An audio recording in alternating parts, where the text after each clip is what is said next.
Whoa, buddy. Put that thing back in its holster. We haven't gone anywhere. I don't understand. Check out the MichaelDukesShow.com for information on how to get access to the podcast.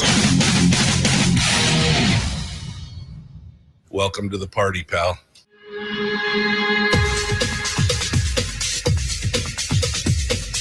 The Michael Dukes Show. The greed and the entitlement is astounding to me.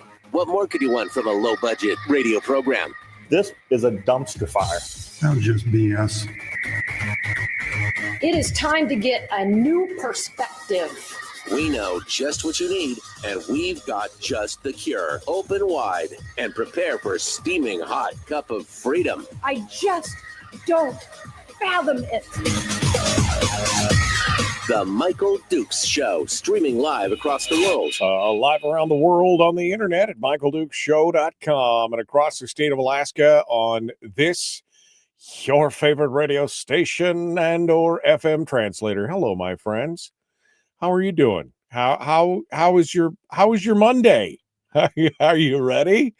I am totally unprepared for this week. I just got to be honest with you. It's just like, wow, what happened to the weekend? It was quick and fast, and boy, it's a little bit crazy. Welcome to it. It is the Michael Dukes Show, and we are digging into it for today. We're broadcasting across the state of Alaska on this, your favorite radio station and or FM translator. And of course, you can always pick up the audio only broadcast as well, the live stream at MichaelDukesShow.com. It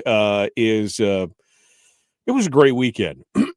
My wife and I celebrated this weekend 34 years together. 34 years, which is officially more than 1/3. We've been together 1/3 more than we were alive, and we were doing the math. We're like, wow.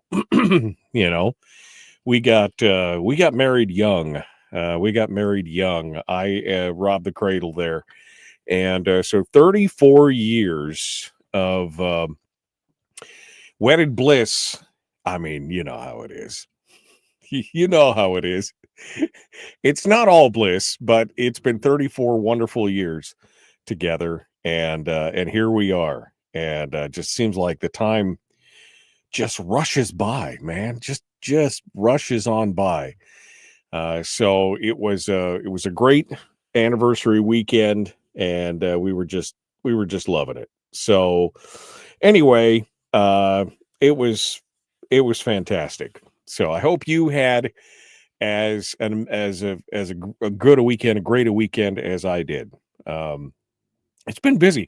August is always busy. I got two of my sons have got their birthdays in early August, and then it's my birthday, and then it's our anniversary, of which we have two. You'll hear me talk about this in October, because my wife and I had like a civil ceremony in August, and then we had the big wedding in October. But it was she's smart like that. She's like, how can I get two anniversaries? Oh, I know. We'll get married twice. And she's a genius when it comes to that. All right. What's going on for today's program? Well, we got a lot of headlines to catch up on today. There's a lot of things that happened over the weekend. Isn't that the way it always is? Things just happen on a Friday and everything kind of cranks out there. And then got a lot of headlines to cover here in hour one from around the state. And then in hour two, we're going to be talking with Todd Smolden, whose official title is I'm sorry, I had to look this up.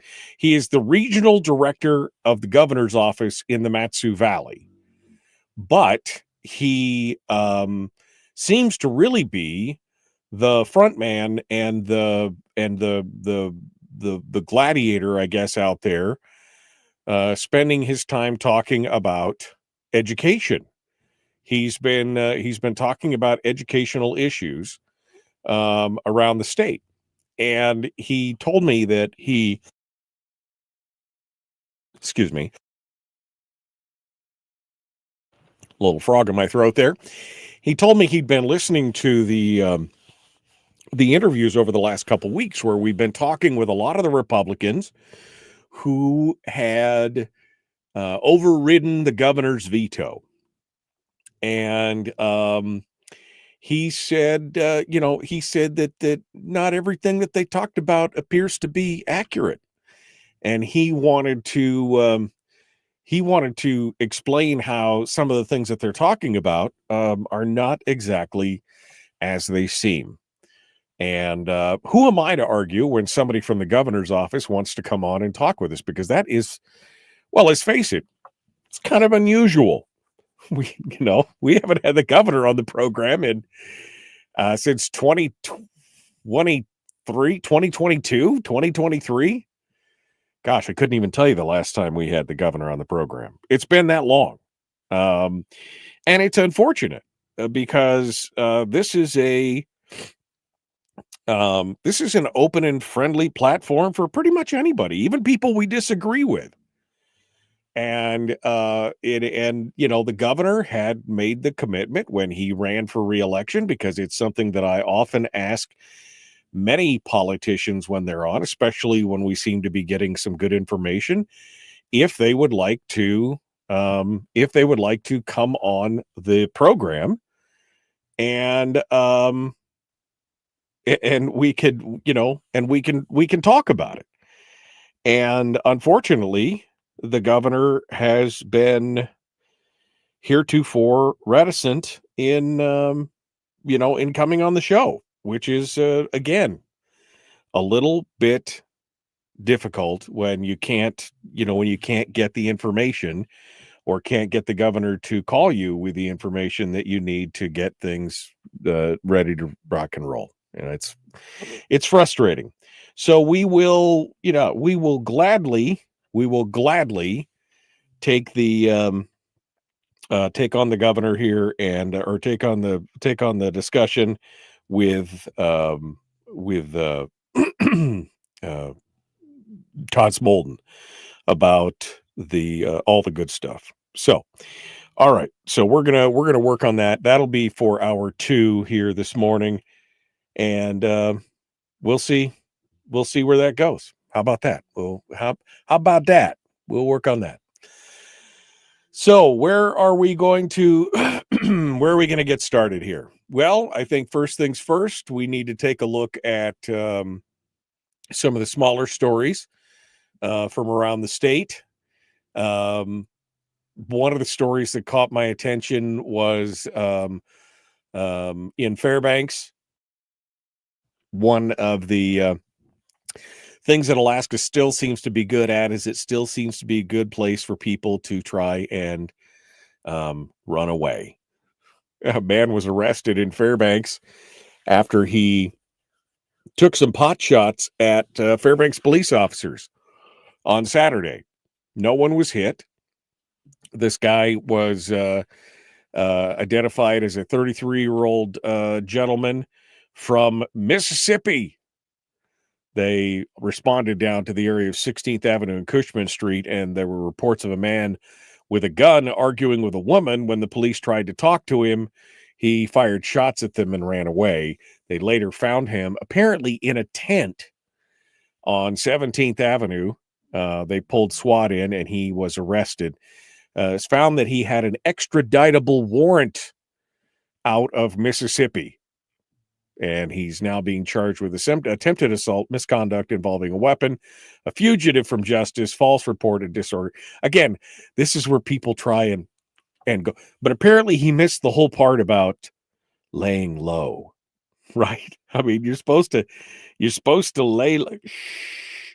If you're going to run away to Alaska to hide, you probably should be quiet. You probably should not be. Anyway, so that was the first one. And then the other story out of Fairbanks that caught my attention, because this is something that I dealt with when we were on the borough assembly, and that is the borough saying that they needed to clean up a property.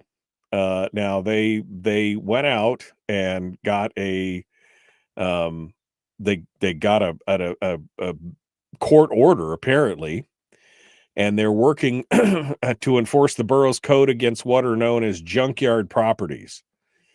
Now, this apparently was not really a junkyard; it was more of a landfill. It had over 100 tons of trash, not junk, not cars. This is according to Grier Hopkins, the mayor. Not junk, not cars. He said there were a few cars there, but 100 tons of actual trash on the property, adding in places that the trash was stacked 8 feet high. And that code enforcement officers from the borough had come out to the property 35 times to talk to the owner about the issue, according to KTUU. And that the borough had filed an injunction 8 to 9 months ago, and the court had ruled in July that the borough could enter the owner's property. So they actually went in and cleaned it up, which took 10 days.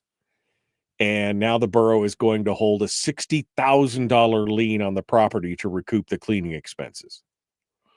The mayor said that the borough plans to move forward with code compliance on other properties around the borough, some of which he called real crime concerns as well as neighborhood nuisances. Now, here's my thought on this, just because I want to throw this out there. I don't want a city or a neighborhood. That's what I was looking for. No, I don't want a neighborhood junkyard. I don't want somebody piling up. But at the same time, I don't really want the government in there telling people what they can do. I mean, this is such a conundrum because it's just, nobody wants to live next to a landfill, a self-made landfill. But I also don't want the government taking action against somebody on their private property. There is a difference, obviously, between a junkyard and a landfill. So I guess there is some thing there. And I could see that part of what's going on here is the mayor is attempting to to increase the borough's ability to respond to this. He mentions it in the article. He said the borough plans to move forward with code compliance on other properties, but he said the efforts come at the hands of 2 code enforcement officers and 1 code enforcement technician. Not enough people, according to the mayor. And he compares it to the Matsu, who has 8 people doing the same kind of work. And again, I'm not interested in having more people hired to go out there and enforce the codes around the borough. It's not something that I would have ever been interested in seeing, while I was there, for sure. This is a bit of a conundrum because I don't want to live next to a junkyard. Well, I don't want to live next to a landfill. If you're going to junk your property up, okay. I mean, I have the opportunity to put a fence up, but 100 tons of actual trash, that to me is more of a health and safety issue than anything else, because junkyards are, junk cars and old equipment. That's one thing, but trash, I don't know. There's obviously something going on there. Who wants to live with 100 tons of trash? Who wants to live inside of a landfill? There's got to be something more to this. There's got to be something more to this whole story that we're not getting. But this is one of, what did Hopkins say? 20 to 30 properties that are spread across the borough. And this apparently has all come about in the last 8 years. I don't even know where this is. It says it's somewhere on Badger Road. But, I mean, 20 to 30 more properties that they're going to have to clean up. We'll see. We'll see what happens. But I just was kind of shocked to hear about this, that it was 100 tons of trash, not cars, but trash. You can make 100 tons of cars pretty quick, but trash, that's a whole different deal. So anyway, those are the first 2 stories that I wanted to delve into this morning before we get going on much further. We still have got to talk about the governor's race That's happening. And we'll finish up with the discussion on education here this morning as well. We will we'll continue. Don't go anywhere. The Michael Duke Show, common sense, liberty-based, free thinking radio. We will continue with more in just a moment. Back with more right after this.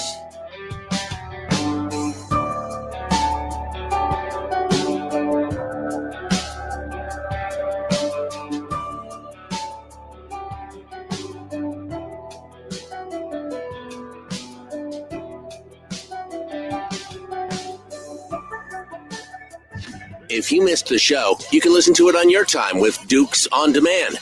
Oh, and it's free. Like America used to be. Streaming live every weekday morning on Facebook Live and MichaelDukesShow.com. Okay, we are in the break right now, and we are ready to go. Just making sure that I actually had audio to that.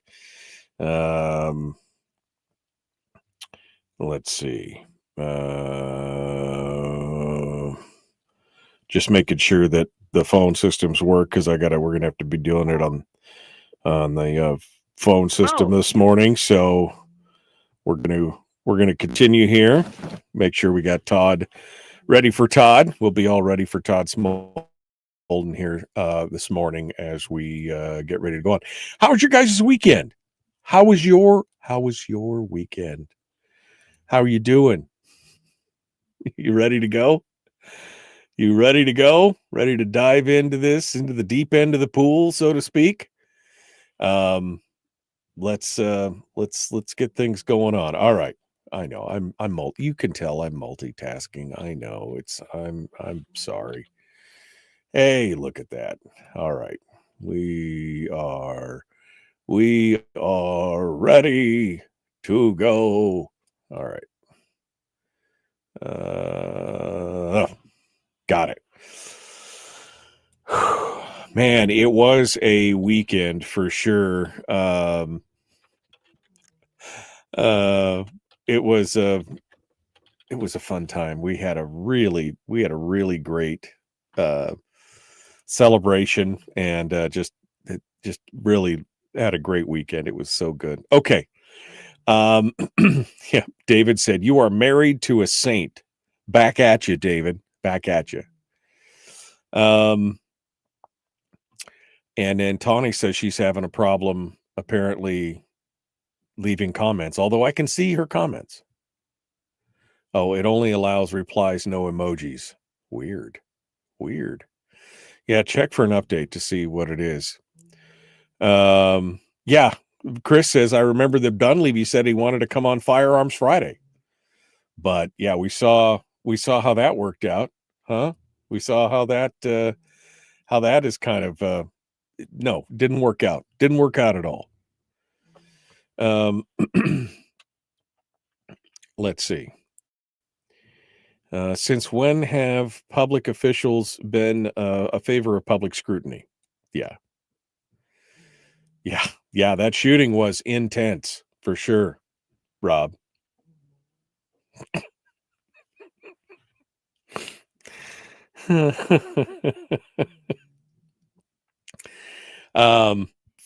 You're missing it in case you missed it. The guy who was shooting at people or shot at the cops in Fairbanks was in a tent.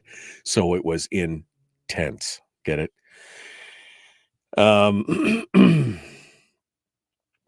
Yeah, it wasn't a landfill, it was a dump. Well, that's true. That's true. Oh, it was off Lackloy? Okay. Frank says 20 to 30 properties and 3 people are not enough. Yeah, I don't know.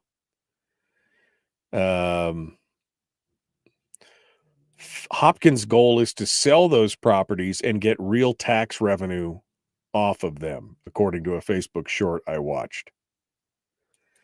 Well, we'll see. Here we go.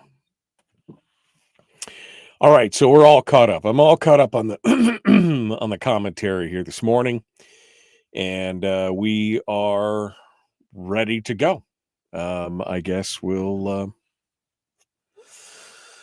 do it to it. Oh, okay. I'm ready, Savage Gentleman. You ready? Let's do this thing. I'm all ready to go. Okay, so we're going to take on the governor's race next. That's the direction we're going.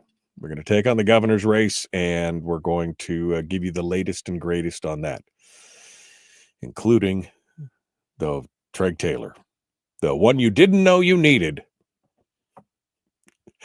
The candidate you didn't know you needed. Treg Taylor. The Michael Duke Show, Common Sense Radio.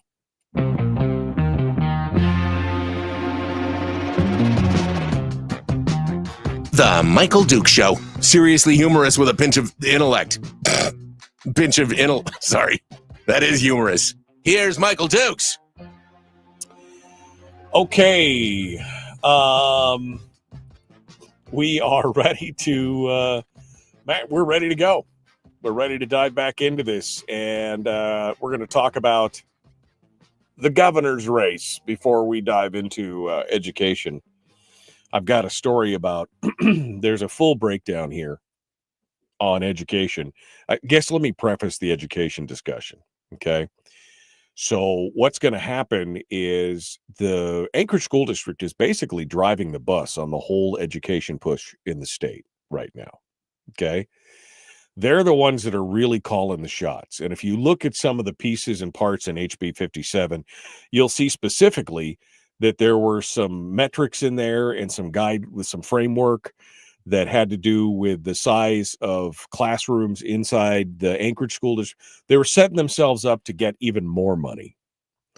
And we're going to talk about that in the final segment of the show today. But it's going to be interesting. All right. Newsflash, Dunleavy is not going to win this next gubernatorial race because he's termed out. He can't make it. But there are other candidates that are obviously doing well.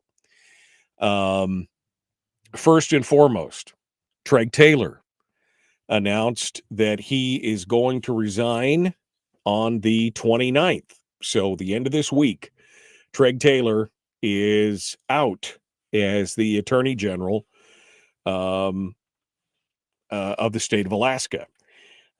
He has already created a new website domain, Taylor for Alaska, and has raised his profile in recent weeks. We talked about this, how he's out there kind of, holding these meetings and things that you wouldn't normally see an attorney general tackling. I think he tried to kind of circumvent the whole grand jury thing by holding that meeting. I mean, I applaud him for holding the meeting, but at the same time, I think it's a bit of a political maneuver because he's trying to end run it and defuse it before he jumps into the governor's race. If you follow the Seward's Folly Substack, which his name is Greg, I can't remember what Greg's last name is. Anyway, he writes over on Substack under the pseudonym Seward's Folly. And he wrote a piece about this, again, how this was, kudos to him for attending that meeting in the Matsu on the grand jury. But why didn't he take a stronger stand? I'll be honest with you. If we have Treg Taylor on the program, and I'm assuming that we're going to try and have him, I would like to have him on the program to talk about his run for governor. My first question is, as Attorney General, you have the responsibility to defend the citizens of the state, as being part of the administration against unconstitutional laws. Why didn't we stand up on this law? Why didn't we take a stand on this Supreme Court 1996 Supreme Court order that came out and suborned the grand juries? He is admitted in the must read podcast that he doesn't believe that it's constitutional. If that's the case, why aren't you taking a crack at it? Right? Anyway, we'll see. We'll see what happens. We will see where it goes from here. He is he hasn't announced yet, but everything is in the wings. And so that will bring 10 candidates to the table. 10 candidates, including Tom Begich, to the table. And I know I kept talking about this gal in Fairbanks that was running as a Democrat. Turns out she wasn't an official candidate. How can you keep track of all this? So apparently Begich would be the only Democrat in this. Well, click Bishop, but I guess I digress. 9 Republicans, I don't know if you can hear the air quotes there, 9 Republicans and 1 Democrat in the race. That's what we're looking at. And we're a year away. A year away. Oh my God, we're going to be so tired of this. But yeah, that's what's happening right now. So Treg Taylor has resigned. We expect probably they'll be, he'll be done on Friday. And then I imagine that by the following Friday after Labor Day weekend, there will probably be an announcement that Treg Taylor is tackling the big news. He's tackling the, you know what I mean? So that's the start one. Then we've got Mary Peltola. Now, Peltola is feeling a lot of pressure from her Democratic colleagues. A lot of pressure. There's been a lot of talk about Chuck Schumer, who has been urging her to challenge Dan Sullivan in the election for the Senate in 2026. But polls are suggesting that she would probably do better in the governor's race, which, I mean, she'd have to force out, obviously, Tom Begich, but I'm sure she would do that in the numbers would do that in a heartbeat.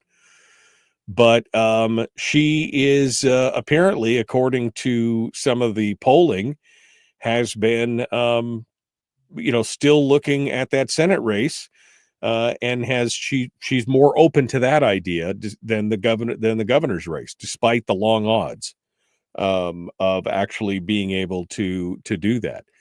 And now Suzanne Downing over at Must Read is reporting that she has been selected as one of 6 new Pritzker Fellows at the University of Chicago's Institute of Politics, which you would say, so what? Well, this is a huge springboard for her to get back into the eyeballs of many of the nationally, cognizant Democrats, right? It's a springboard to raise money because the University of Chicago Fellowship gives her a taxpayer subsidized springboard to raise money in a Democratic donor hub under the cover of academia. She would be a fellow where she would be part of the fall cohort that begins in September. So it's an 8-week residency where they have to lead weekly 75-minute non-credit off-the-record seminars for the University of Chicago students. So basically, you got to get up once a week and hold a 1-hour seminar talking about your career and your experiences. And then you would have to hold 4 hours of weekly one-on-one office hours in 20 minutes appointments to discuss career advice with students. And in doing all that, she would then receive, money, and she would also, again, be high on the radar of many of the big Democratic donors out there. So, again, it's not what you know, it's who you know, right? This is just more of the same. Is she getting ready to springboard back into the race? Is she running against Sullivan? Is she going to run into? I don't think.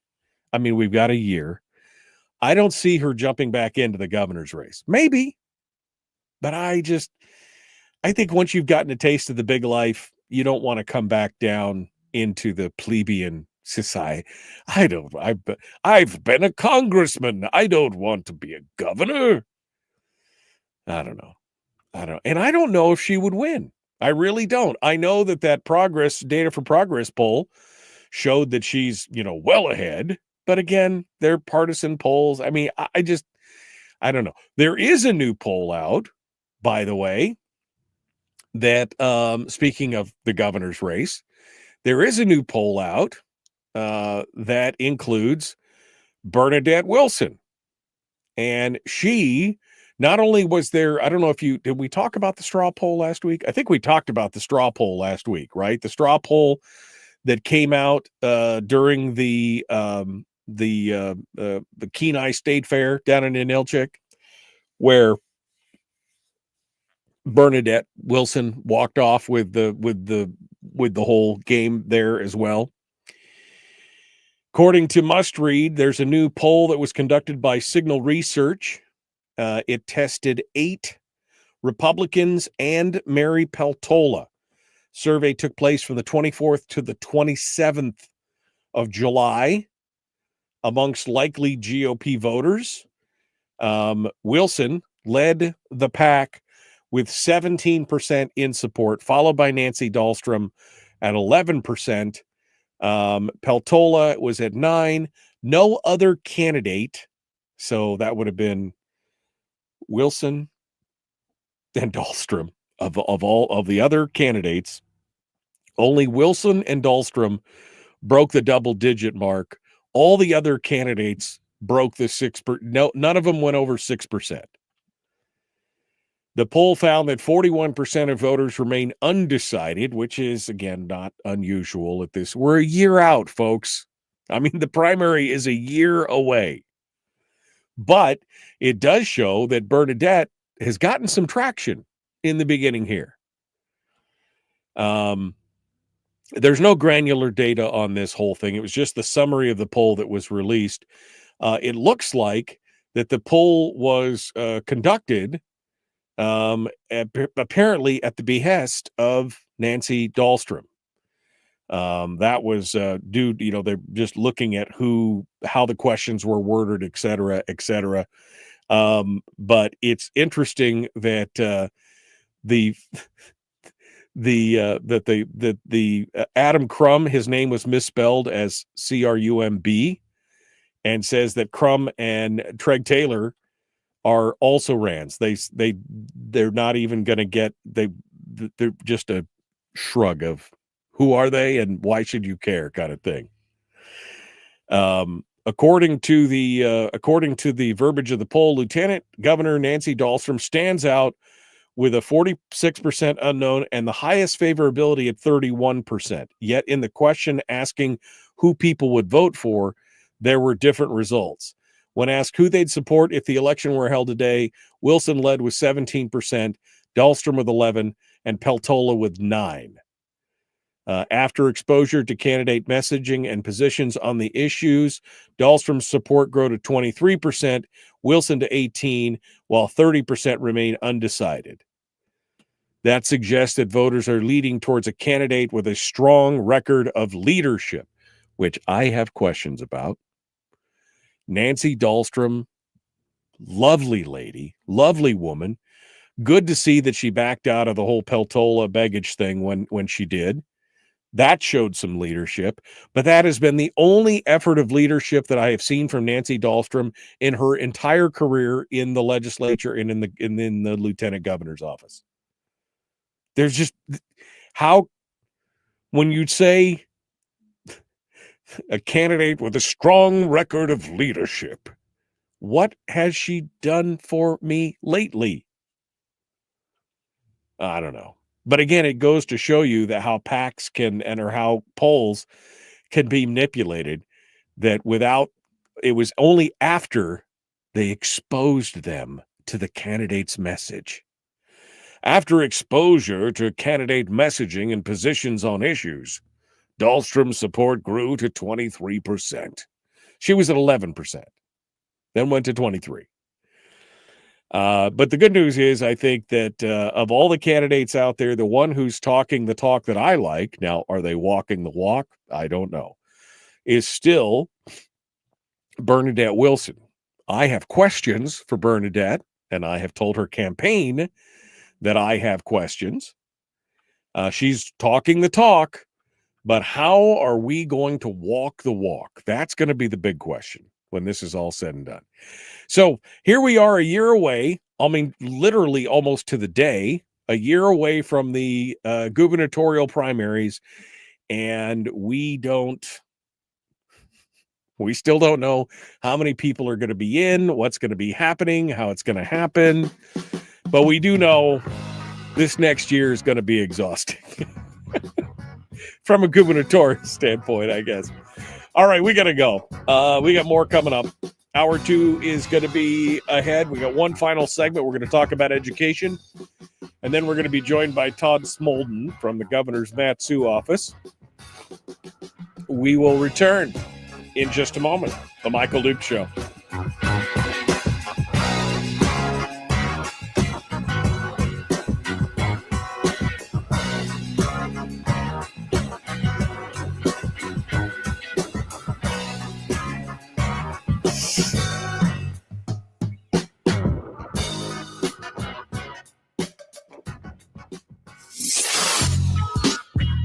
What is that? Common sense. Regularly heard on American radio. Michael Duke Show. Radio.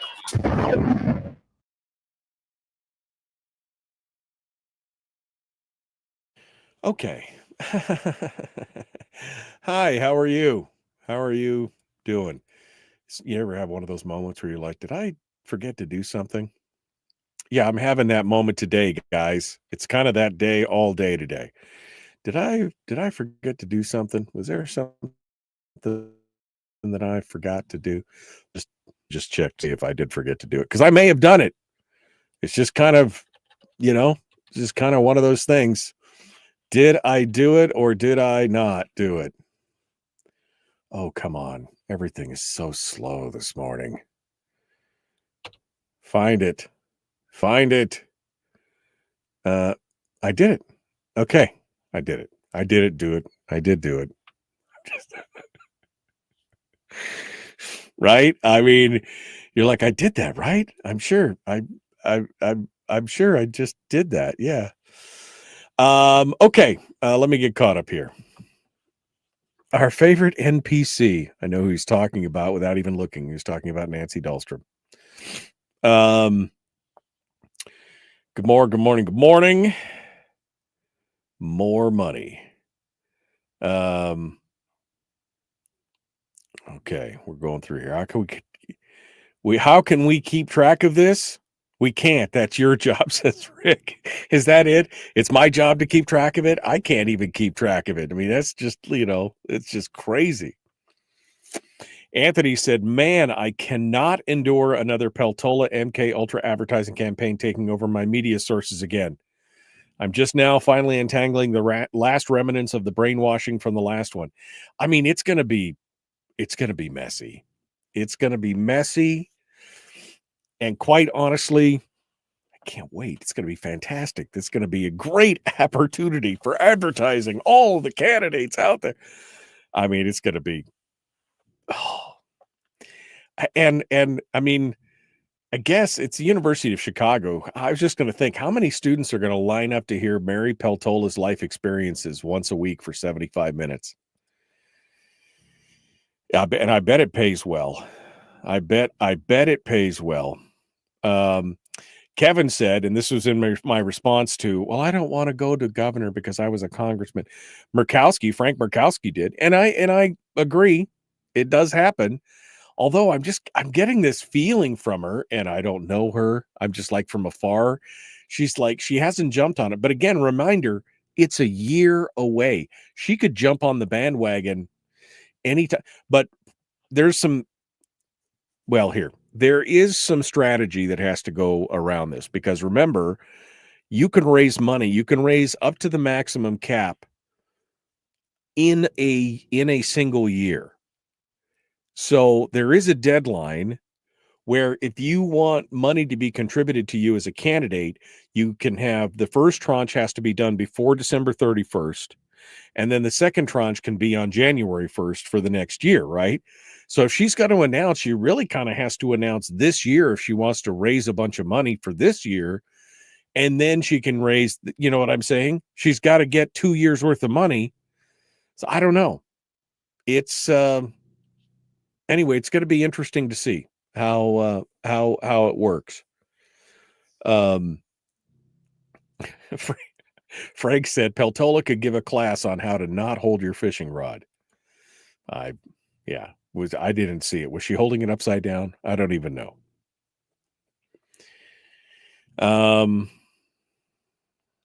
Wilson is doing the legwork, says Brian. It worked for Nick Begich. It's true. That's how he got in. He did a lot of work, and he got in early and he stayed engaged, and I liked it.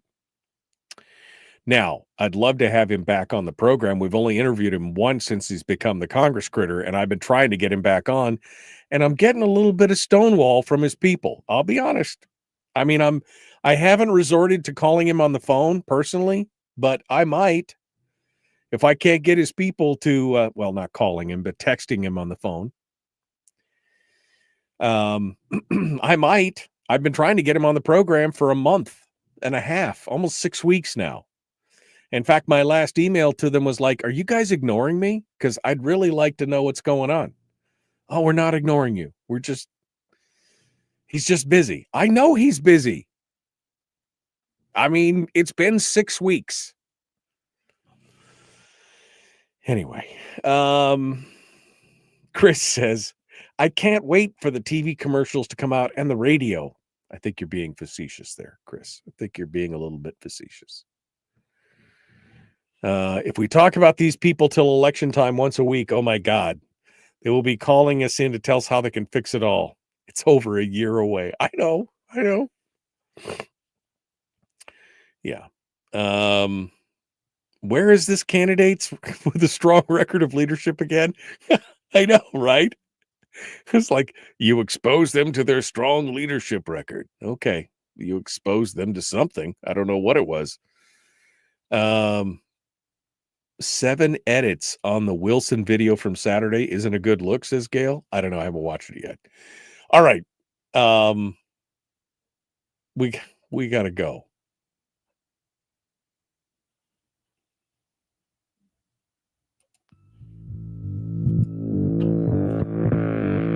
Public enema number 1. Oh, wait, sorry. Public enemy number 1, which makes more sense. On the other hand, he's a little bit of a pain in the Michael Duke Show. Okay. Hi, how are you? Welcome back to the program, the Michael Duke Show. We were just going through some of the comments in the chat room here during the break.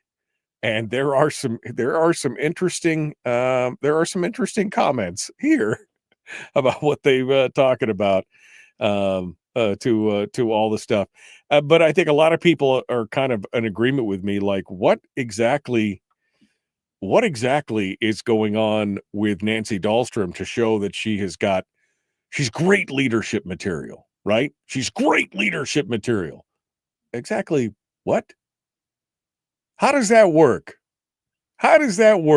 We're talking about the commentary on Nancy Dahlstrom that she, as soon as they were exposed to her, again, it sounds like they were being exposed to radiation or something. They grew a brain how do you go from 11 to 23 points? What exactly did you say to convince people that Nancy Dahlstrom, who is a lovely woman, but really kind of the most, Brian has a tendency to call her the NPC, which is the non-player character. If you've ever played video games, you know the NPC. They're the ones with a little exclamation point over their head that basically says, hello, adventurer. I'd like to give you a quest. Go over here, come back and bring it to me, and I'll give you some gold. I mean, that's kind of, what exactly has she done? Where's the track record that we were looking for? All right. Yeah, great leadership material must mean she has great donors, says Barbara. Maybe that's it. That's it. All right. Well, let's get over to the final segment that I wanted to get into before we jump into it with Todd Smolden, who is the regional director. What's his official title? His official title is regional director of the governor's office in the Matsu Valley, but he's really kind of should I say education czar? He's been the one that's been answering a lot of questions on education. And that's what he's going to talk with us about today. Is he's going to talk with us about education and the funding and the override and everything else. But I had to get into this article from Tim Rockney over at the Anchorage Daily News, which came out on Friday. I'm going to try and remain calm. All right. I just want to, fair warning. So the school district had tried to balance its budget by making massive cuts to nurses, libraries, teachers, student programs, and sports, right? In response to declining student enrollment, years of relatively flat state funding, and persistent inflation, the Anchorage School Board also voted to shutter 2 elementary schools, allowing charter schools to move into the vacated building this fall. But don't worry, most of those cuts were reversed after Alaska lawmakers boosted education funding. So they were saved. They were saved. But, and here's the big but, Anchorage school officials are now warning that those challenges are likely to reappear this fall, and that the potential for additional school closures and discontinuing educational programs are lingering. Why? Well, again, I would like to point out declining student enrollment and mismanagement of funds. I'd just like to point those 2 things out right off the bat, okay? But they quote Kelly Lessons, who is a school board member, where she says, I just don't see an easy path to close our $65 million to $75 million deficit without cutting opportunities for students again. Whether it's programs, extracurriculars, or school buildings themselves, you can't close a gap that large and present a balanced budget in February unless extraordinary action happens in the legislature very early in the session. Oh, can you feel where this is going? Can you feel where this is going? So now they're going to start talking about class sizes and how they're instructing the superintendent to close at least one more school. And they're going to, the superintendent has to offer a school up in October for closure or consolidation. Now, Dave Donnelly, who's probably one of the only rational members on the Anchorage School Board, says he's concerned about high class sizes, but he said he wants the district to enact policy reforms before asking for more money from legislators. He suggested that he said that they could abandon some of the nationwide Common Core curriculum.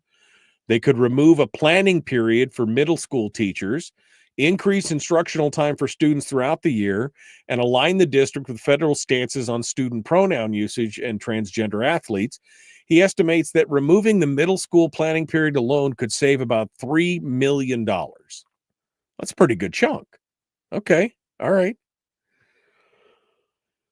They go on to talk about the money and what was vetoed and what has been brought back. And now that the veto has been overridden, they're going to get an additional $10 million, right? For what was missing, they're going to get $10 million. And they do point out that the human resources officer at the district notes that despite the tumultuous budget process, the district actually began the year with fewer vacancies than it had last year. Remember how they were talking about, oh, we're going to have to lay off so many people. There's going to be so much uncertainty. We don't. Turns out that they actually have fewer vacancies than they did last year. Now, when they reversed the veto, not all cuts were reinstated. The reductions to administrative staff, clerical staff, and an indigenous education director, those cuts are still there. Okay. All right. And then Kelly Lessons again noted that the board voted to spend about $50 million in reserve funding to balance the budget, which is what the reserve fund is for, right? And David Boyle has pointed out that the reserve fund has had an exorbitant amount of money in it. Lessons said that drawing the district saving account down to the lowest amount allowable by state statute, which is what I think David was talking about. That's where it's supposed to be. It's supposed to be down there in the 20 anyway. It goes on to talk about where are we going to go from here? Where are we going to go from here? Well, Lessons has said that she's concerned. Last week, she heard from parents of middle and high schoolers concerned about more than 40 students in a middle school language arts class and several high school classes without enough chairs. Okay, I'm going to call some BS on that play. I am going to call some... That was just BS. I'm going to call some serious BS on that play. You're telling me you've got high school classes without enough chairs? That's because somebody didn't bring the chairs from the other classrooms or wherever they needed to go. They have a declining enrollment problem and have had for years. So you're saying all of a sudden we just don't have enough. That is pure theater, folks. And I bet if you actually looked at the numbers and that there were 40 students in a middle school language arts class, I guarantee you that was intentional as well. I guarantee you that's what's going on. Oh, we had 4 students and no, they didn't have enough chairs. That is some bull right there. And goes on, Lesson has called for parents to continue to advocate to state lawmakers for increased funding. That's right. To get our classroom sizes down to the level the legislature itself will require significantly larger infusion of money from the legislature. That's what this is all about. It's setting up the argument for next year. They're already we just didn't have enough chairs for the students. We didn't have enough chairs. Imagine the students will have to sit on the street. Can you imagine? We just don't have enough chairs. What kind of bourgeois is that? I read that and my eyes rolled so hard in the back of my head, I'm surprised I can actually see.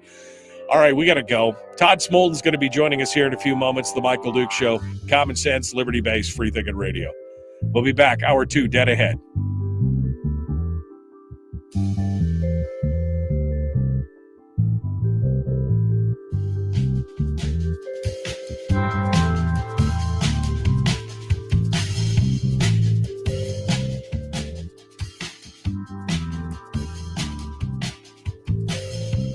Yeah, I'm reading this thing and I'm like, what?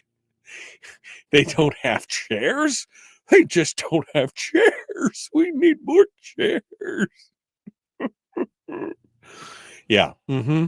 That's the what? Anyway.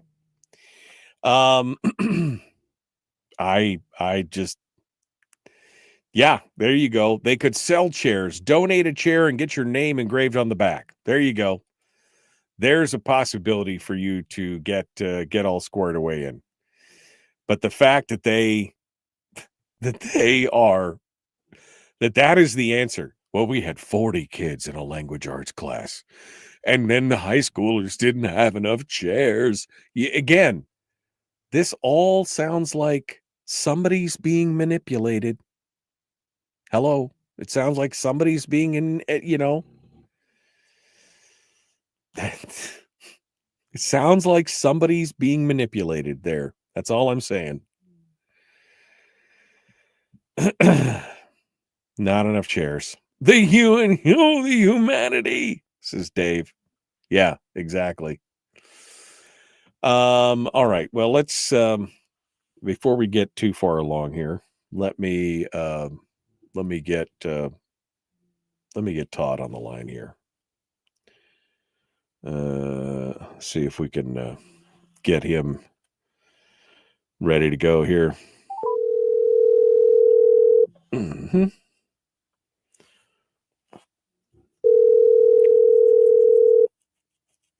Hello, this is Todd. Hello, Todd. Michael Duke's calling.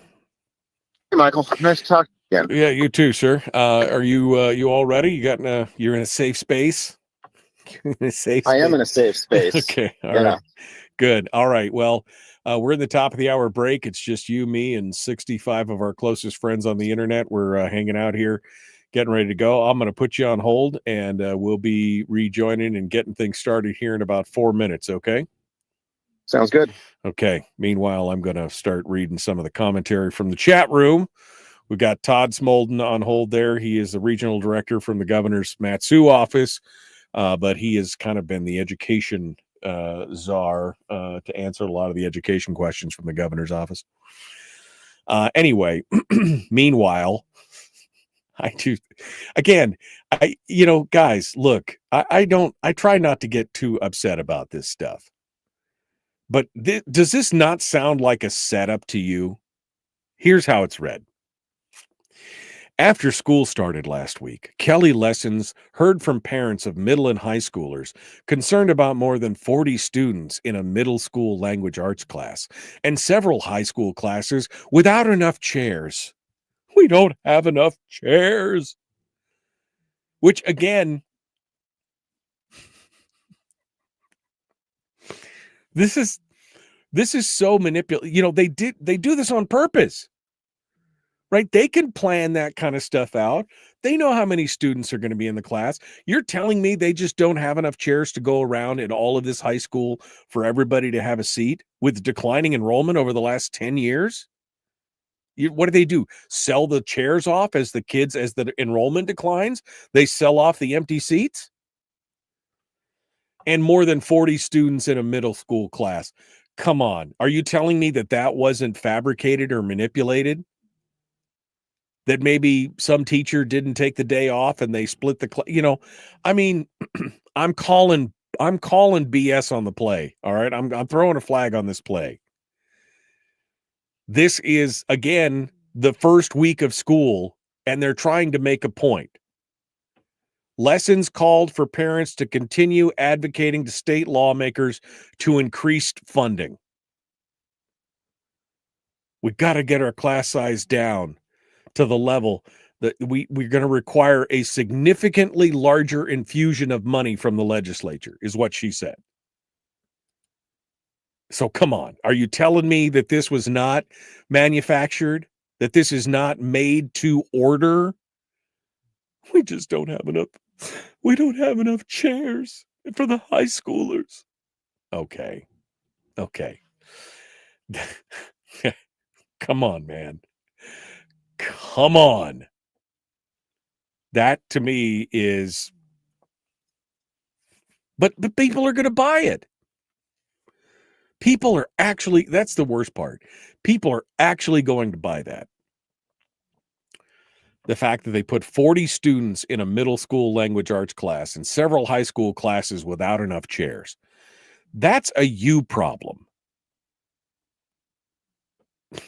It's so blatant. It's so blatant. Yeah, Kodiak High School, says Faith. Kodiak High School is down to 500 enrollment from 800. I bet they sold off those extra 300 chairs, right, Faith? They don't have enough seats for students now in Kodiak either. They sold off all those chairs. Yeah, Melissa says Fairbanks has extra chairs. Maybe we could send them down. Hey, maybe you should. Maybe that's the answer. Again, I'm guys. Why are, how are we getting bamboozled by this kind of stuff? This is going to be the next big batch. Oh, we need more money because we don't have enough chairs. 40 students in a classroom. Show me that that's going to be a year-round thing. Show me that that's going to be a year-round thing. That you're going to have 40 students in that class. And it's not just you setting things up for the first week of school, right? All right, we got to go. The Michael Duke Show. Getting ready to start. Common sense, liberty-based, free thinking radio.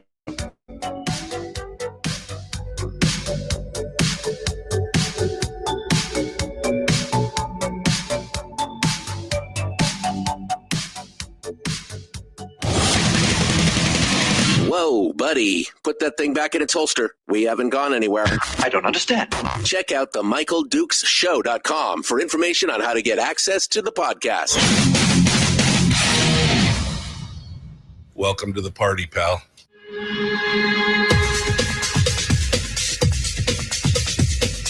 The Michael Dukes Show. The greed and the entitlement is astounding to me. What more could you want from a low-budget radio program?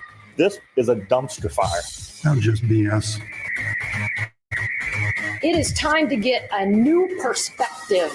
We know just what you need, and we've got just the cure. Open wide and prepare for a steaming hot cup of freedom. I just don't fathom it.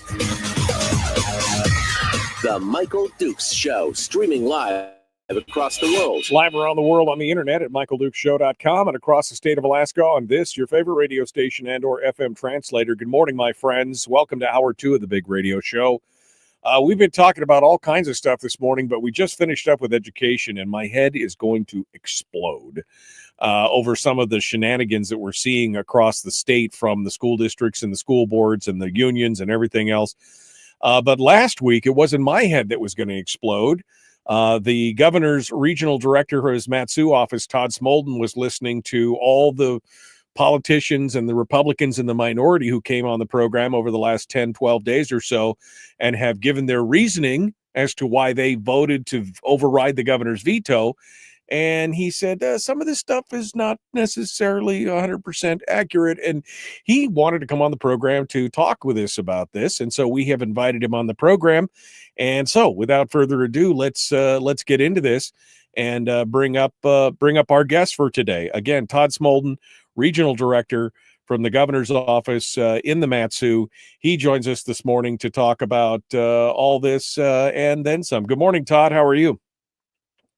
Good morning, Michael. And I just, well, first of all, thank you for having me on. And I want to be clear right out of the gate. I'm not saying that any legislators were lying. I just think that there's a lot of, I would say there's a lack of information that is being provided. Mm-hmm. And so I would like to provide additional information, and then, you know, your listeners can do with that what they will. They can make their own decisions, is what you're saying. That's what I'm saying. Okay, well, good. Well, let's talk about this. Let's get started, because I went through this whole article that the ADN was kind enough to write, and I was actually happy to see this article. Sorry, not the ADN, but the Alaska Beacon, James Brooks, because he sat down with all the 10 minority lawmakers, except for David Nelson, who didn't respond apparently. But he sat down with each one and talked through it with each one. Now, we have talked with a handful of them ourselves, and there's been some questions. Let's start at the top here.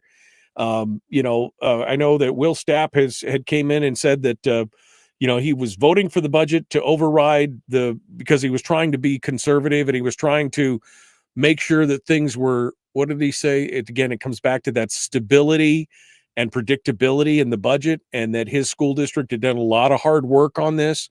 And so he wanted to vote to reward that hard work, I guess. Again, this is the guy that I was really hopeful, because throughout the whole process of the session, he kept saying, how do we pay? Who pays for it? How does this get funded?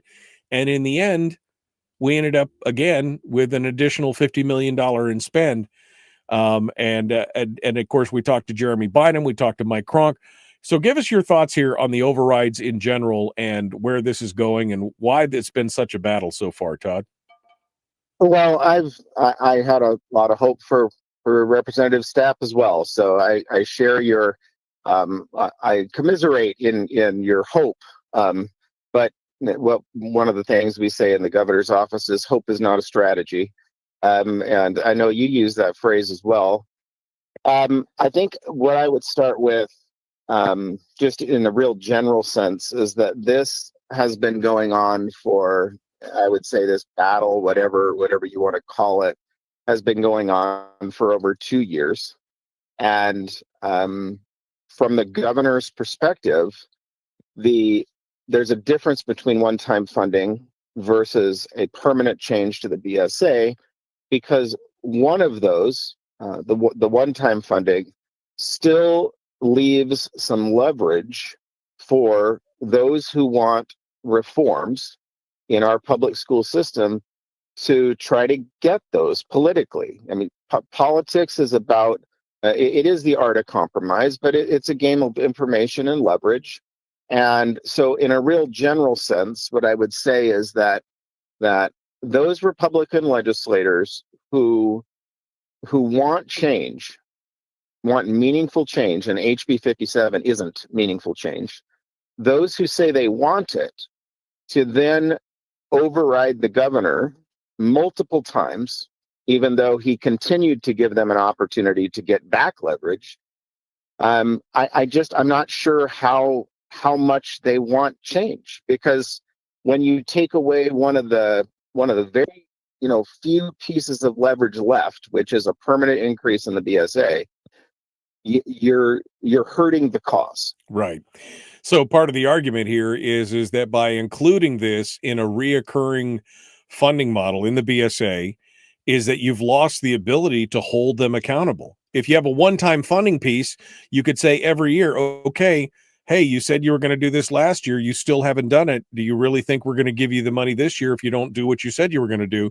But by putting it into a funding formula where it's locked in perpetuity, there is no discussion. It's just an automatic thing.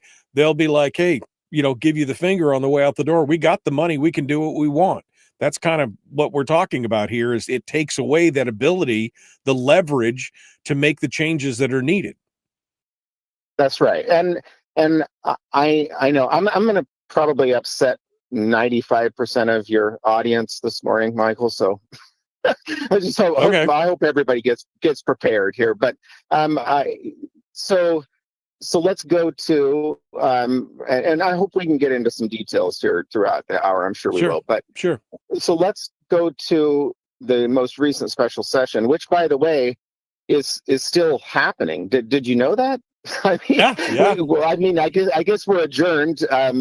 We've spent all of about 2 hours on two really important topics. Oh, no. 20 agriculture and 22 minutes the first day. Yeah. That's how long the override took, was 22 minutes, and they gavelled out. And they were both the secondary session on the 19th, the technical sessions, they lasted less than, we are 26 minutes into this special session. That's how much time has been spent on the floor discussing things. Yeah, and if there wouldn't have been a veto override in the first 20 minutes, I don't know if they would actually be in session right now, but I know there's a far better chance. Yeah. But let's let's go to this most recent legislation that the governor filed, which included inflation proofing. And I listen to I tune into every show, Michael. I don't always get to it between 6 and 8, but I do listen to every show. And I know you're not a fan of inflation proofing. I know others are not, because again, it's, from where are we getting the money? But from the governor's perspective, there's some really key reform policies that, if they were agreed to, and if they were statewide policies, they would have a significant impact on education in Alaska, and it would be worth it to him. Now, you don't have to agree with me, and you don't have to agree with him. Sure. I'm just saying that it would be worth it to him to have significant statewide policy change that he was proposing. And that actually would have given school districts more money and more certainty in the long run. But again, in the long run, but again, we just met for 20 minutes and then we voted to, override, if they're Republicans, their own governor once again. Yeah, no, exactly. I mean, I understand the reasoning behind what the governor, I still don't agree with it, but I'm okay with the fact that he's using it.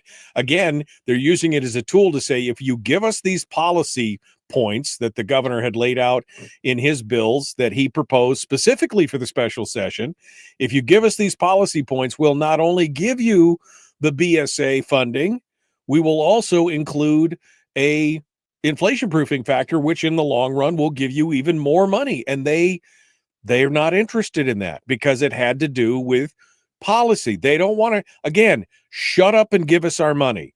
That's the reaction that we got from most of the legislators out there. We don't want to talk policy. Just give us the money. We'll do what we think is best with it. Well, I expect Democrats to say that. Okay. Yeah, What- there's a lot what of I don't Republicans saying it too. Well, that's my point. That's what I don't expect is for Republicans to say that. And what I don't expect Republicans who say they're fiscal conservatives or who say that they value parental choice, that they want to improve results. I don't expect them to say it, but they've said it multiple times. Yeah, three times. They've kind of reneged on what they're saying they want. right.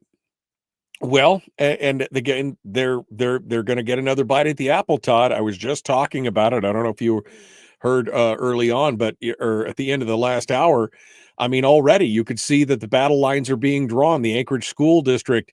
Oh my God, we had high school students. There was not enough chairs for them to find to sit in the classes. And you need to tell the legislature that we need more money. I mean, this is the stuff that's actually coming out from the school board. They're setting up the battle. We just had a $200 million increase to education that goes on in perpetuity forever. And they're already coming back for another bite at the apple. They're setting it up for the next session already. Yeah, so that's, I guess, another really good point is did these Republican legislators think that the education industrial complex was just going to stop with the $700 BSA increase? Did they think that was going to end the conversation? Or did it just end the conversation now because they were getting a lot of emails? They were getting a lot of phone calls that were uncomfortable. Right.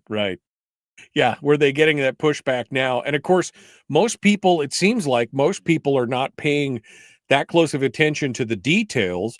Although I know that you do have this opinion poll thing that was put out last year, where they did query the public as to what they wanted, although they don't seem to be really, again, up on the details of it. You would think that if the legislature was looking at what people really wanted, they would understand that they may not have to kowtow to the immediate pressure that they're seeing from some of these, NEA sponsored or endorsed or stirred up kind of conversations. Yeah, I've in the last 2 years, I've responded to over 2,000 emails to the governor's office. I just basically, I told my offices that anything that comes into our CR department, our constituent relations department, an email or a phone call that's related to education, send it to me. I'll personally respond for the governor. And over 2,000, that's one-time responses. Now, a few of those people have been repeats, but then I've also engaged in multiple email, conversations or additional conversation with about 15% of those people who contacted the governor. So I know the emotion that exists. I know how upset and worried parents are. Education is a really personal thing. You know that. You have, what, 4 children? 5. I mean, yep. you 5, you understand how emotional and how important that is to a parent. So I get that.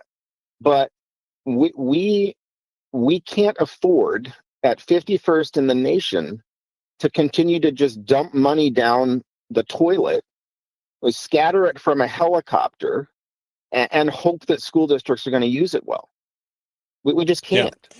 Because and it's a disservice. Right, because they've done so well with the money we've given them so far. Again, 51st out of 53. That should be, and again, I don't care. Somebody's going to cry about the fact that we're using the NEEP scoring. Well, at least it's an apples to apples comparison. You can go back and see 10 years worth of NEEP scoring and see that it's still falling. That's the problem. If this was out of the blue against something else, maybe you could argue apples and oranges, but this is the same testing policy that they've used for years. And you could see that we've increased the funding and yet we continue to fall. Something is definitely going in the wrong direction here. Go By ahead. the way, Michael, that started happening in 2001, not just when the tall evil man got into office. Sure. It was 2001. Yeah, tall man bad. All right. Hold the line. Todd Smolden is our guest. He's from the governor's office. We're going to continue here in just a moment. We've got to take a quick break, and when we come back, we will continue with the big question, which is, where are the kids in all this discussion? Which is, again, I've asked this question of almost every legislator, and they're like, we're going to continue this discussion with Todd Smolden from the governor's office, regional director of the Matsu office. We'll continue with more right after this.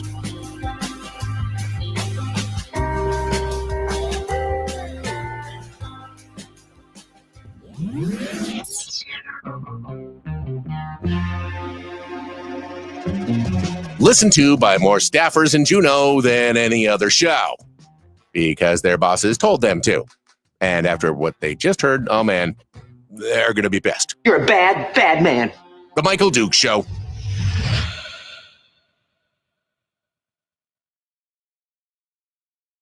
Okay, we're in the break right now with Todd Smolden. Todd, I mean, I started to hear this argument here, and I want to get into the whole kids thing and the achievements. But one of the first things that I really started to hear as pushback about this when I first started bringing this up was the criticism of the NEEP, which is the National Education. Basically, it's the report card on the nation, right? And all of a sudden, this NEEP testing has been going on for 25 or 30 years in the same vein. And then all of a sudden now it's like, well, it's not a very good test. It's not a very good one because it doesn't. They've been using the same methodology for 20 plus years. And only now are they having a problem with it because it's not showing the outcomes that they want. I mean, we should use the AK STAR test and not the. Again, it's an apples to apples comparison. You can look back 20 years ago, the same test, the same methodology, and look at where we are today. At least you have some comparatives. What are your thoughts on it? Yeah, definitely, Michael. And excuse me. As a former teacher, I agree that standardized testing and that multiple choice tests are not always the best way to determine how much a student knows, and so I don't disagree with some of the arguments, but tell me a better a method to collect data. There isn't, and then the NEEP is the most like, as you said, I mean, it's the most consistent, and it is a statistically significant snapshot of the population of a state. They randomly select schools. They select them based on, size. They select them based on some of the demographics that exist in different schools. So it is the best way that we can get a snapshot when comparing one state to another. And so, yeah, I mean, I guess if you don't like the results, then you can complain about the metric. Or right. You can actually do something to change the results. It's right. much easier just to complain. Right. Well, and that's the thing. Again, even if, I mean, let's say that the NEEP is not the perfect vehicle, obviously, but it has had 20 plus years of consistency. So you can't argue with what it's showing. You can't argue with the fact that it's showing that 23 years ago, we were here, and then 23 years later, we're here, we're using the same methodology, the same thing. It may not be the perfect snapshot, but if it shows you continually going backwards, somebody has to go, hey, we're going backwards, right? Whether it's a perfect snapshot or not, it shows that we're continuing to fail. That's the problem. Yeah. And you also can't argue with things like, states like Mississippi that have higher poverty rates, higher minority rates, and they're, I think, 11th overall. Yeah. So I don't. Yeah. So yeah, you can complain about it, or you can say, "Gee, I wonder what Mississippi did differently." Yeah. Now, the Reads Act that the governor worked on as a senator, signed as a governor, Others were, worked really hard on that. Senator Hughes. I mean, I know there were some legislators like Kevin McCabe and others that, came on a little later, but were very supportive of it and voted for it. So, I mean, the READS Act's we're already seeing some really good positive results from the READS Act in the first 2 years of implementation. And so over time, I think that's going to help with at least our literacy numbers in the NEEP scores. But yeah, you can't argue with the test unless you just don't like the results and you don't want to change anything. All right, we are about 30 seconds out here. We're going to continue with Todd Smolden. Again, he's from the governor's office, and I'm trying to keep this little widget here short without. Sorry, Todd can't see what I'm talking about, but I'm trying to keep this widget on the screen so that I'm not making it all. So he's with the governor's office. There we go. He is the regional director of the Mat-Su office of the governor. We're going to continue here. The Michael Duke Show, Common Sense Radio. The Michael Duke Show. Not your daddy. Wait, sorry. Not your daddy? Ooh, not your daddy's talk radio. Whew. I was scared for a second. Thought we were going down. Here's Michael Dukes and the show. Okay, we're continuing now. Todd Smolden from the governor's office is here talking education with us.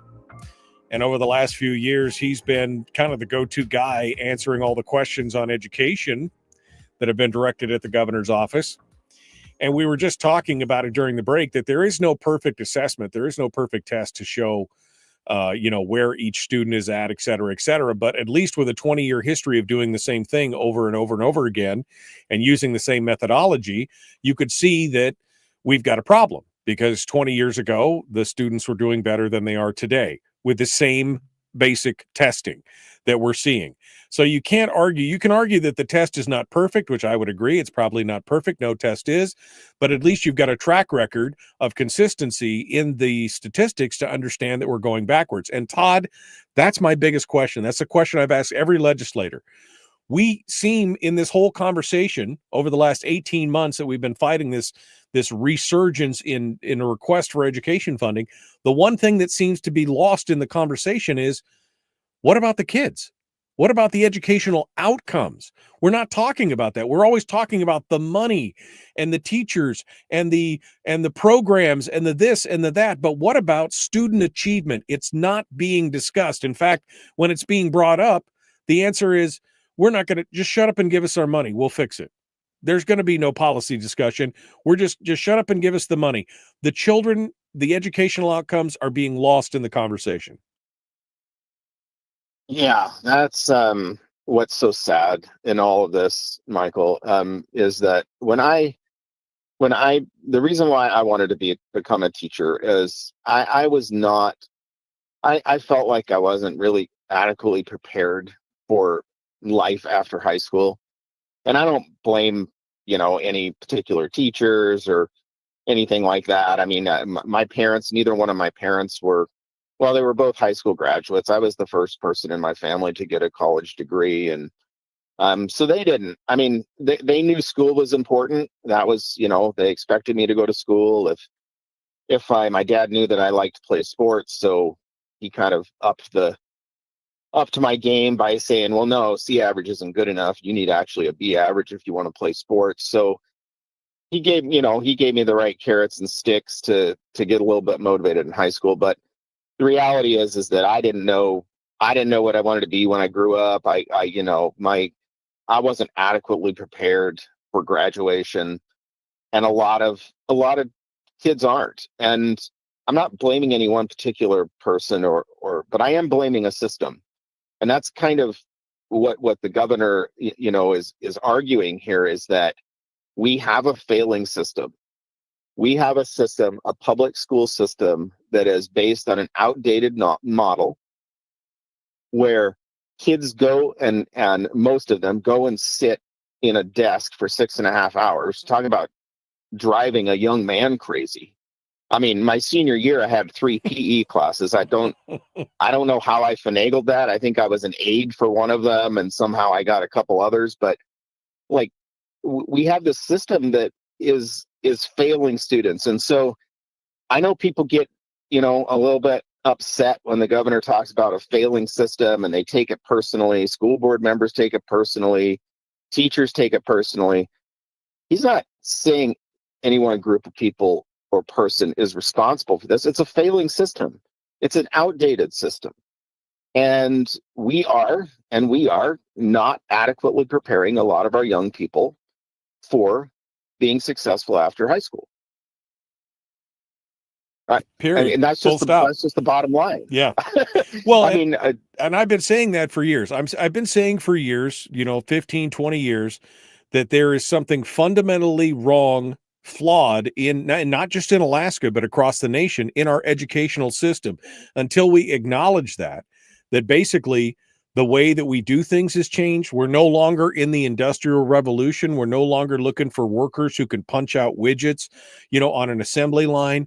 Until we start to acknowledge that the system has to change along with the technology and the methodology and the workforce and the dreams and goals and aspirations of the generation, until we acknowledge that, we can't just keep doing the same thing over and over again and expect it's going to work out. Yeah, so let's use this to talk about a little policy that the governor had to try to combat this. And again, this is another frustration of mine with some of these Republican legislators. I expect Democrats to come up with things like this. But when the Republican legislature or legislators say, well, I didn't really understand the policy the governor was supporting, bunk. And if you didn't understand it, then you should have asked for an explanation. But let's talk about a little policy. So one of the things that the governor proposed was with correspondence students, but this would have helped all students, is to make sure that there's more of the money that we're spending goes to career and technical education. And one of the specific pieces was to add the correspondence students to the career and technical education multiplier in the formula. So right, you start with the BSA, and then if a school has a correspondence program based on the number of their students who are taking career and technical education classes, they would get a bump in the total state dollars that they were getting. And this should have been a policy that people were willing to fight for. Why wouldn't you? These homeschool students, whether they're public or private, can access free of charge any service in a neighborhood school. This would have helped 32 out of the 54 school districts by increasing the amount of funding they have for doing what they're already doing, which is making sure that those students that want to take career and technical education classes, that the district gets paid for it. They already have to do it. And right now, what they have to do is basically subsidize, and it's not technically a subsidize, but you know what I mean. They have to pay for that student to take a career and technical education class, right, without actually getting the funds for it. Yeah. Well, so go ahead. Yeah, go ahead. No, go ahead. I'm sorry. Finish. Well, no, I guess what I'm saying is we could have done that as part of legislation, right? Or we can just increase the BSA by $700 and go home.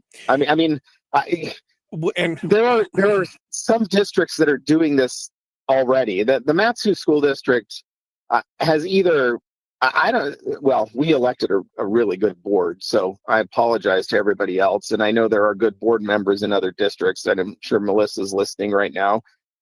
But we have a really good board that they've looked at legislation. Sometimes members have reached out to me and asked me about different things that the governor is interested in doing. And our board is passing these rules and policies without the legislature, and we're reaping the benefits. Right. About 75% of the career and technical education courses taught to high school students in Alaska are being taught in the Matsu school district. Right. No, Matsu has done an amazing job with their CTE program, with their changing the way the kids are learning, which is what we've been talking about. You've got to adapt and to the new needs of this generation, of their of what they're doing. Again, we're not looking for people to stamp out widgets on an assembly line, which is originally what this education system was built for, right? For the Industrial Revolution, to create people who were smart enough to basically sit on an assembly line and do what they needed to do. But now we need innovators. We need technical skills. We need to be able to do these things. And the schools just aren't teaching it anymore, which is a crime. Most of them. And Matsu's doing a good job. But the bottom line is, I would ask, yeah, go ahead. No, I would just say, I would ask your local board, what are you doing? And again, I'm not trying to criticize anyone. I'm just saying, if the issue is we want to prepare young people for success after high school, which, I mean, if that's not your mission, I'm not sure what your mission is. But so if that is the mission, then ask them, what are you doing to make sure that happens? What policy changes are you implementing locally that is going to accomplish better preparing young people for success after high school? Right. I mean, that's exactly, and again, this is why I started this segment with a conversation, with a question. How are we why are we forgetting about the kids? That's been the question. I mean, and this BSA increase is great, but there's no guarantee. We no longer have the guarantee that the money is supposed to go directly into the classroom. And so a lot of this money is being, taken up by overhead administrators. We've got the whole IT department locked into the BSA, funding formula and everything. What about focusing down on that? What about a legislative fix to say, again, going back to that old statute that they reversed where it said 70% of the money has to go into the classroom, and then identifying what those classroom needs are, instead of, oh, we're just going to throw the administrative staff and the janitorial staff and the IT staff. We'll show that that's all classroom stuff and do it. So again, just throwing money at the BSA is not going to fix the problem until you get that money into the students that are actually needing it and into the teachers that are actually teaching the classrooms. Yeah, and Michael, I'm sorry, I'm chuckling to myself right now, because every time you say the phrase legislative fix, I'm just recalling the PTSD that I have for 6.5 years in the governor's office. Whether it's the ideas the governor has proposed for fiscal plan, or the special working group for a fiscal plan, the fiscal plan, the fiscal plan working group's document, multiple pieces of legislation for parental rights, for all kinds of things. And legislative fix, when we have an opportunity to leverage real change, and then we just have multiple veto overrides that removes that leverage, where is there the possibility of a legislative fix for anything? Right. If people aren't willing to take the slings and arrows, well, I mean, yeah, I mean, that's part of the problem, is that we do not have the political will, it appears, to fix this problem. I mean, you're talking about the fiscal policy working group and some of the things that it did, and the recommendations that it made on a bipartisan basis. This was not just simply Republicans or Democrats or anything else. That, this is going to come down to, we need a fiscal plan in this state if we want predictable and stable education funding, because otherwise, again, Todd, not to get too far afield off of educational components here, but we already know, according to the new EIA and IEA studies, that we're going to be facing even more fiscal strain next year, potentially upwards of $2 billion in deficit. And they're already setting the field up to come back for $1,000 more on the BSA, and we're facing a $2 billion deficit. How is that going to work? We're going to have to add another $300 or $400 million in spending to schools in perpetuity. I mean, how does it all get paid for? Well, it's not going to work, and then that's part of the reason why the governor partially vetoed the BSA increase. And I don't want to get too far afield either, but we do have legislators that are interested in working with each other on these issues. And I don't know when your next break is, Michael, but at some point I'd like to come back to the parents' response. Yeah, how are parents responding? Let's do that, because I am up against the break right now. So I know we've got some numbers and some things to go over. We'll pull that together here up next. Todd Smolden is our guest. The Michael Duke Show continues. What are the parents' thoughts on this? What are the parents' responses to? And shouldn't that be the most important thing? Haven't we talked about that on the program, where it's the parental engagement that allows for student success? How do we do that more? And how do we match what the parents want on this? Todd Smolden is our guest from the governor's office. We're going to continue here in just a moment. The Michael Duke Show. Common sense, liberty-based, free thinking radio. Back with more after this.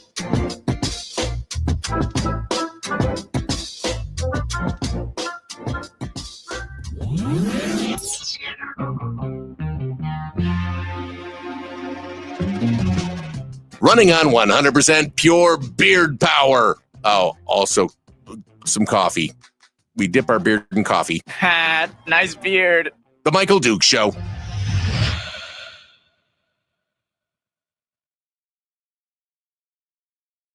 All right, Todd Smolden is our guest. We're in the commercial break right now. We've got some questions here in the chat room. Let me ask some of these questions because I think these are pretty pertinent. First of all, Melissa said, "Yup," and amen. And she says, "Hi, Todd." So Melissa is in the chat room here this morning.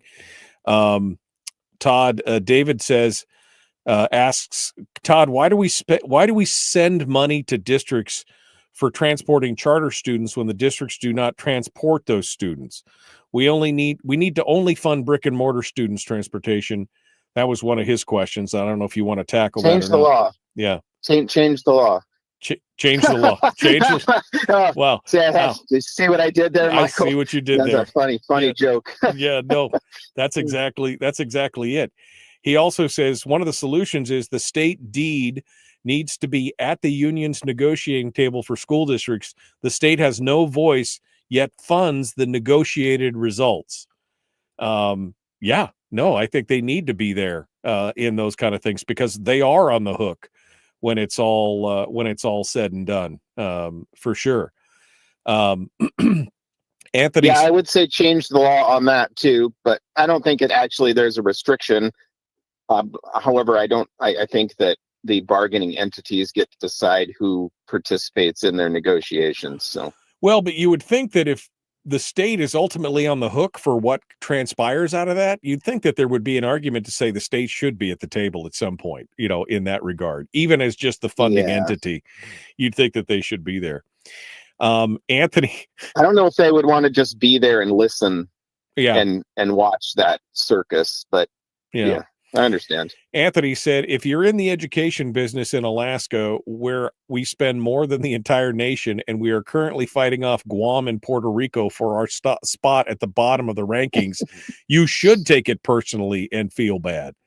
Again, you should. Yeah, you should. Again, whether you like the NEEP or not, or whether you like that, again, at least it has a track record that you can look back at and see that statistically that there's a curve there, and the curve is going in the wrong direction. And that's where we need to go. I would say I would say that is one of the most frustrating things for the governor, is he doesn't understand why more legislators aren't outraged by our results.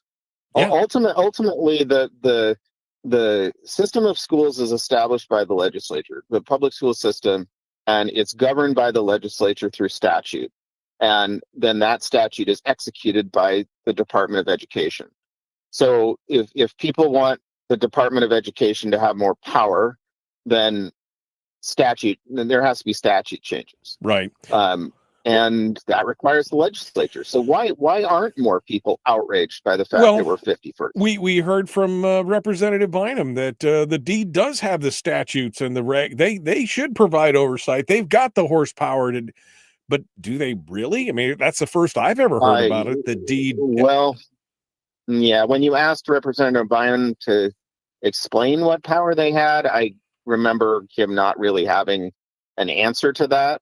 Yeah. And I would say that the commissioner is fully investigating and right now using the powers that she has, but they're very limited and they require statute change. One of that was auditing, which was in the governor's legislation, because the way deed is required to collect audits is only a 1 year. It's only a 1 year audit, and it's a point in time snapshot, like most audits are.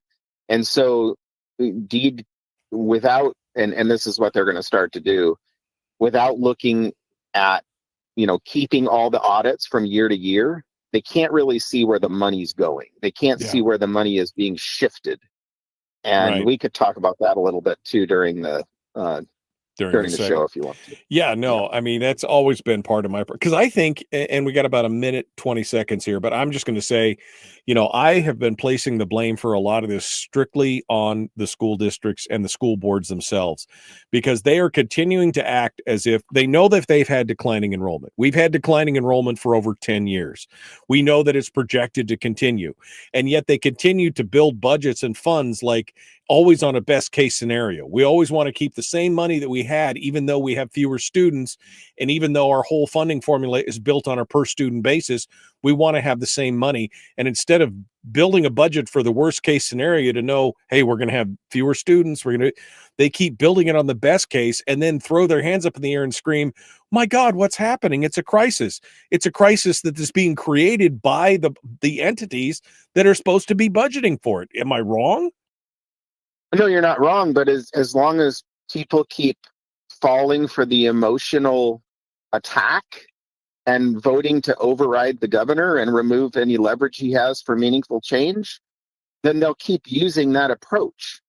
So, I mean, I saw this approach my first year teaching in the late 90s. Yeah. The Anchorage School District was using this same approach. All right, hold the line. The approach has never changed. Hold on. We're going to jump back into it here. We're 5 seconds out. The Michael Duke Show, common sense, liberty-based, free thinking radio. Public enema number one. Oh, wait, sorry. Public enemy number one, which makes more sense. On the other hand, he's a little bit of a pain in the Michael Duke Show. All right, we're continuing now. Todd Smolden is our guest. He's the regional director of the Matsu office for the governor, but he's also been answering a lot of questions over the last few years on education. He's kind of the go-to guy when folks call in with or email in with educational questions and everything else. And Todd, you wanted to take a crack at this from the parents. What do the parents actually want? What do people actually want in education? And you wanted to take a crack at that here in this final segment. Yeah, thanks, Michael. And I want to just let everybody know that the governor doesn't really need an education policy advisor. He has about 30 years of education experience as a teacher, principal, superintendent, school board member, which is exactly 30 years more than Senator Tobin, who's the chair of the Education Committee in the Senate. And we all know why Senator Tobin is the chair of the Education Committee, right? Right. No, because 11 Republicans decided that they couldn't form a caucus, right? And I get it. 11 is a difficult number, and we have Republicans that, in name only, who have decided that the Senate is best run by Democrats. So, so where are the parents? Well, here's where my primary degree in economics kind of kicks in. My 4-year degree is in economics, and I have a master's degree in teaching. And it's demand. It's just all about demand, Michael. You had 5 kids. You homeschooled them all. Whatever your individual family reasons were for, why you made that decision. But the reality is that more and more people are making the decision to put their children somewhere else. And there's a lot of good reasons for that. The biggest one these days seems to be technology and flexibility of work schedules. So anymore, it's not difficult with some guidance and some resources for parents to homeschool or to come up with some kind of blended learning model. My second boy didn't function very well in his junior and senior year in high school. And he did a blended model. I mean, he did a couple of online classes, he did a couple of in-person classes. It's just super easy for, I say super, but it's easier for children to have different education models, and parents are choosing that. And a district that thinks that somehow they're going to force parents into a brick and mortar school because they're going to take away all the other options or limit the other options they're only going to continue to lose students. Right, because they're not addressing and looking at the market and saying, what does the market want?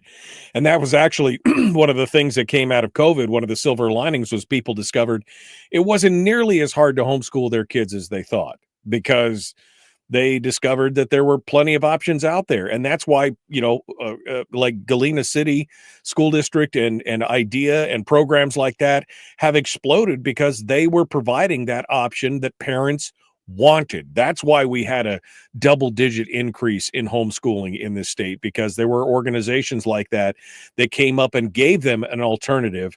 And that really terrifies the education industry. Yeah, it does. And I would say even in a district like the Mat-Su, where there are a tremendous amount of options, I think they were maybe a couple hundred under projections. Now, I don't think that means they had fewer students enroll this year than last year, but I think they still kind of felt like their numbers were a little lower than they should have been. But the Mat-Su is doing some incredible things, like with their correspondence school. They have created two different tracks, with one track having a higher graduation credit requirement, and the other being more kind of in line with some of the statewide correspondence programs, because they want to attract those parents to their local correspondence rather than a statewide correspondence. So I think Fairbanks is, and not a criticism, Melissa, but I believe that Fairbanks has the highest percentage of school-age children who are not enrolled in their schools. Well, how do you get those students back into your schools? That should be a question that the school board is asking. I think Melissa's asking that question. She has kind of an uphill battle with a majority of her school board not being aligned with her in her philosophy. But you got to figure out a way to get parents into your schools. That's what the governor's trying to do. This idea that the governor, and it comes from the Democrats, but that the governor's trying to destroy public education is complete hogwash. What he's trying to show school districts is that if you don't start meeting the demand of parents with charter schools, with correspondence, with career and technical education, with making sure you're producing readers and students who can compute, if you're not doing that, you are going to continue to lose students. And that's what he's trying to do. He's trying to help them bring more students back into the public school system, because that's how they get funds. It's all tied to attendance. Right. Well, they don't necessarily even have to go back to brick and mortars. I mean, you're saying that these school districts could create their own programs, a la IDEA or Raven or Cyberlinks or whatever program that we're talking about, that would be competitive with that and draw them back into their own school districts, rather than have the kids live in their district and be enrolled in some other district's program. I mean, that's the thing. It doesn't have to necessarily be forcing them back into brick and mortar schools. But again, that's why these programs are excelling, because they're offering more than any other program for a fraction of the cost because the districts, the brick and mortar districts, are like half-heartedly trying to participate in this, and they always want to try and force the kids back into the brick and mortar, and that's not what parents want. Yeah, well, so some of them aren't even some of them. It's not half-hearted. It's actual. They're actually trying to limit. They're trying to limit those alternative choices. And I know there's some arguments about, well, does a charter school cost a district money? We're still trying to get to some real numbers on some of these things. But here's the bottom line. Whether the charter school it's not about whether the charter school is good for the district. It's about whether or not the parents and the students and the public educators that are starting the charter school want to have that option. Because if you don't have that option, parents will choose a different option. Right. They're doing it already. And there are private schools in the lower 48 that right now the kids do 2 hours with AI tutoring, and that's their core subjects. And they get their core subjects out of the way in 2 hours. And the rest of the time they spend doing public speaking, doing science experiments, outdoor rec, because the technology exists to really, it's incredible. Right. With AI tutoring Right. and all of that, it's really incredible. We're down to the last 2 minutes here, Todd. So I want to give you the opportunity to kind of summate here with what you're thinking and what we're looking at and what we're going to be seeing in this next session. So give us your thoughts here in the last 2 minutes. I don't think it'll take 2 minutes, but I think that, I'd like to believe that there is still some room left in the education funding and reform area that we could get some meaningful statewide reforms passed. One of the things I appreciate about Senator Cronk is that he's been really honest in this discussion that the reforms in HB 57 really aren't that meaningful and don't require districts to change anything, which they don't. It's pretty much mostly just we hope that you change something.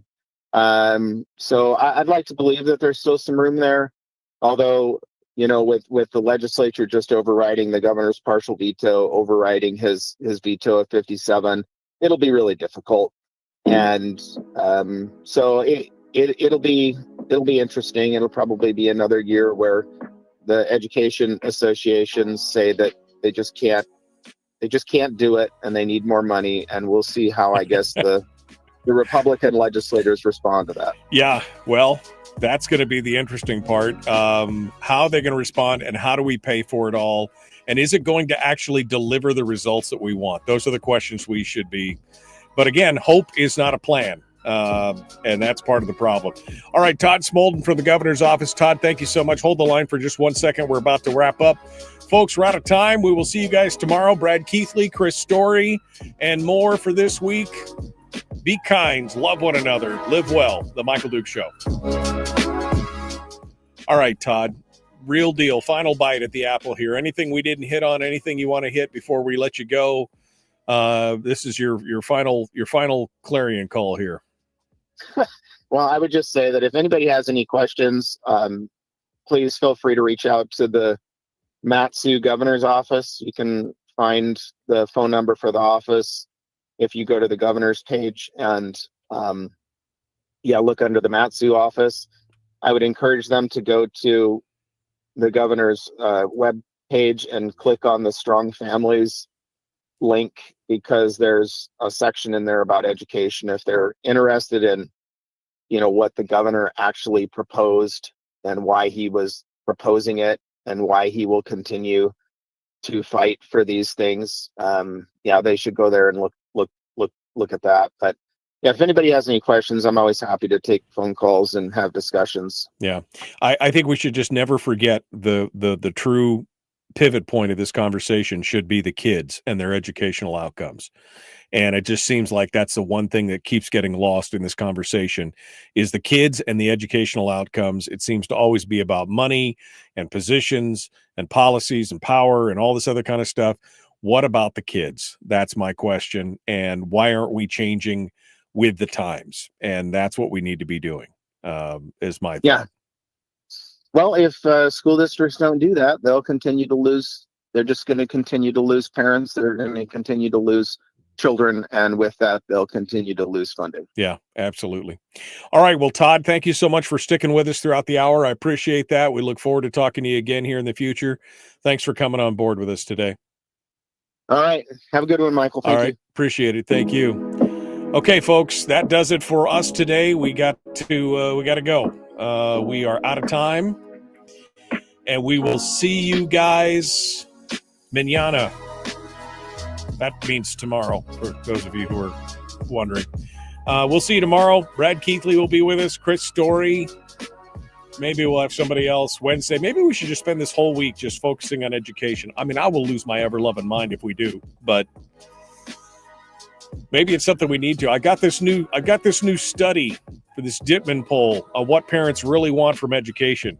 We could spend a whole show just dissecting that. All right, we got to go. Thanks, my friends. We will see you tomorrow. Have a great day.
We've shed our terrestrial radio skin, and now we are slimy lizard internet people.